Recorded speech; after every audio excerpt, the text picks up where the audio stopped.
Kendrick versus Drake. 2024 will forever be known as having the summer of one of the best hip-hop battles of all time. Oh my gosh! Oh my gosh!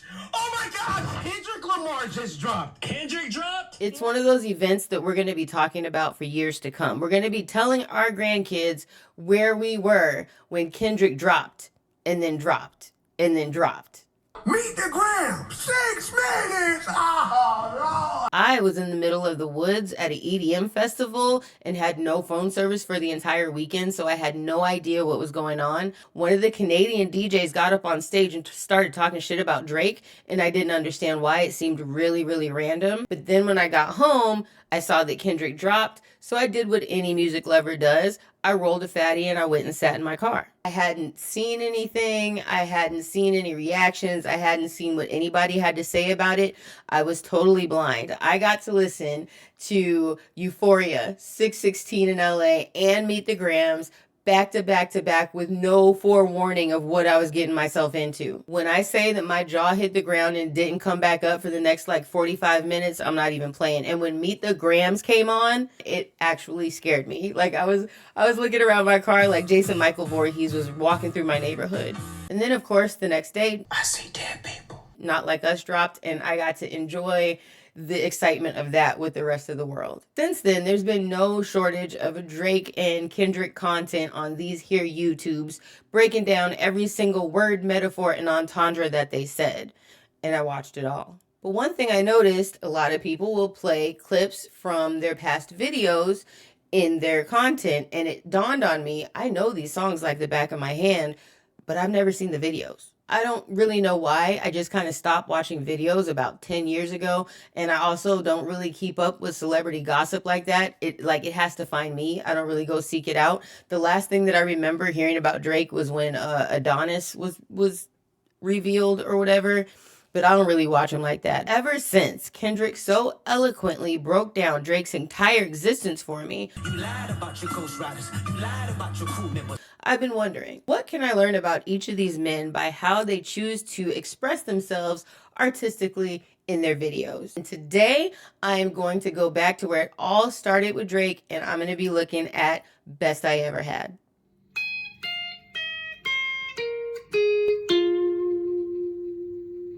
Before we get too far, let me introduce myself. My name is Camille, and welcome to my second channel, The Confused Playlist, where I get to talk about anything music related that I feel like talking about. Pardon the brief interruption. I just wanted to clarify something really fast. I did start a new channel called The Confused Playlist, but I have since decided that I'm going to move all of that content over to my original channel. So if you're watching this here, you are on the right channel to subscribe to if you enjoy this content.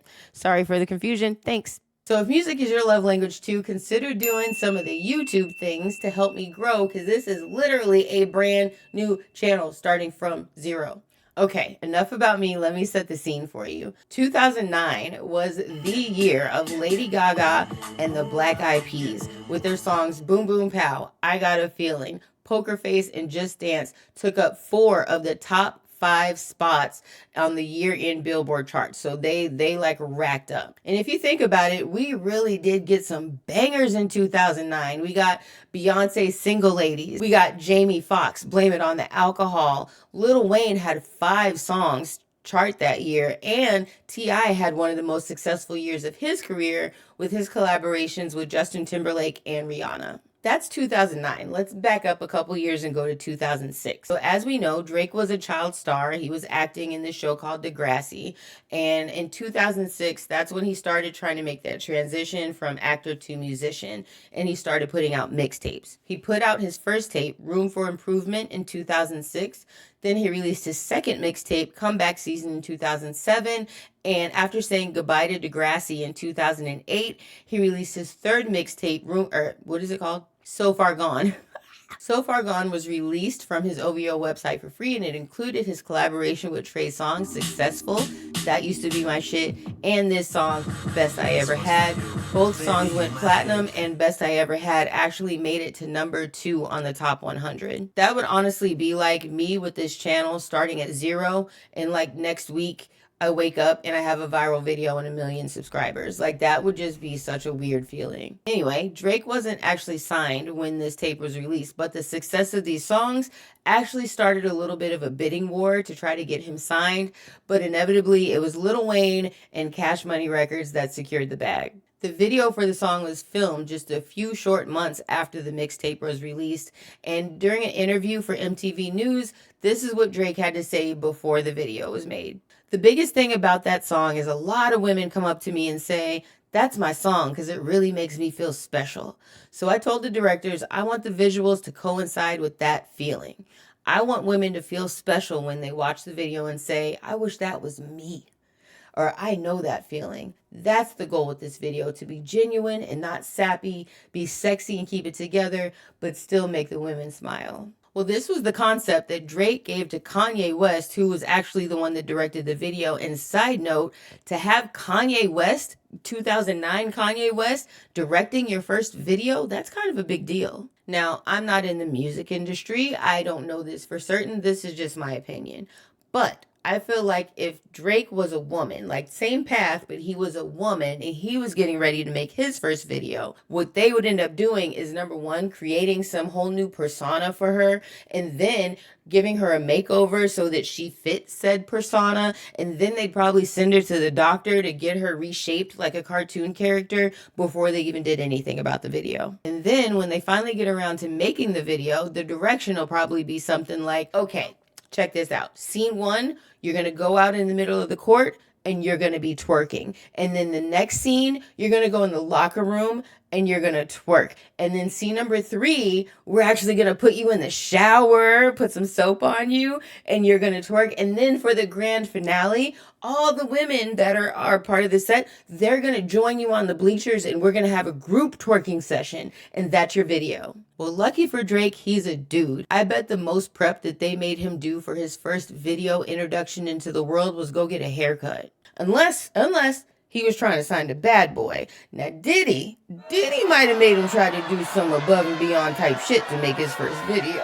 We know how that goes, but I'm going to save my talking about that man for a different video. Now, it seems like everything went kind of really smooth for Drake. He released his first mixtape in 2006, and by 2009, he had 3 mixtapes, platinum selling songs, and he was signed by Cash Money. However, it wasn't all roses and butterflies. There was some controversy surrounding this song. See, Playboy, and yes, that Playboy, Hugh Hefner's Playboy, ended up suing Drake, Lil Wayne, and Cash Money Records, and UMG Group, and all them people because they sampled a song from 1975 called Fallen in Love. And the group that did that song, they belonged to Playboy Records, or whatever they called themselves at the time. Now, the way that I understand how this went, Lil Wayne sampled the song and it was fine, but then Drake sampled Lil Wayne's song and didn't get that cleared, and that's why they sued him. I don't know if I'm explaining it right, but that's the way that I understand it. It took me a while to figure out what happened with this little lawsuit,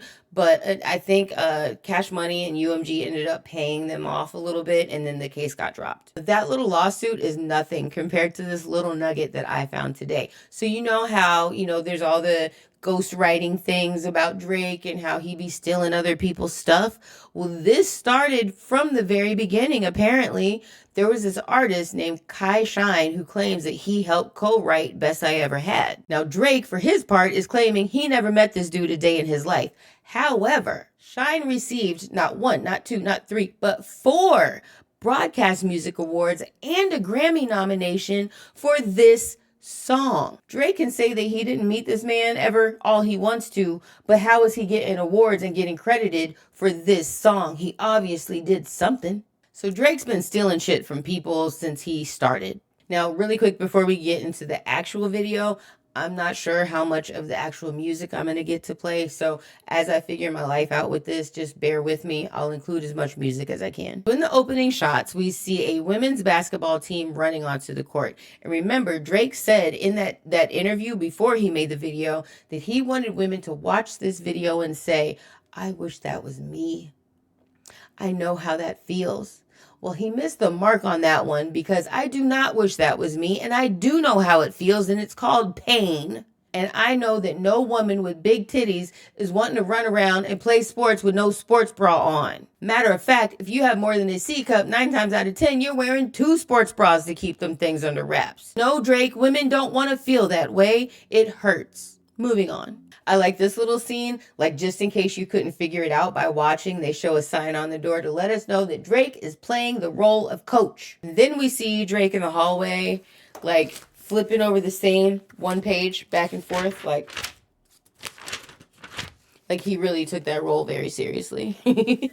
Drake must have been working these ladies really hard because they're super sweaty and just cannot stop stretching. Pants hair tied, chilling with no makeup on. That's when you're the prettiest. I hope that y'all don't take it wrong. Out of all the verses, I really wanted to talk about this one.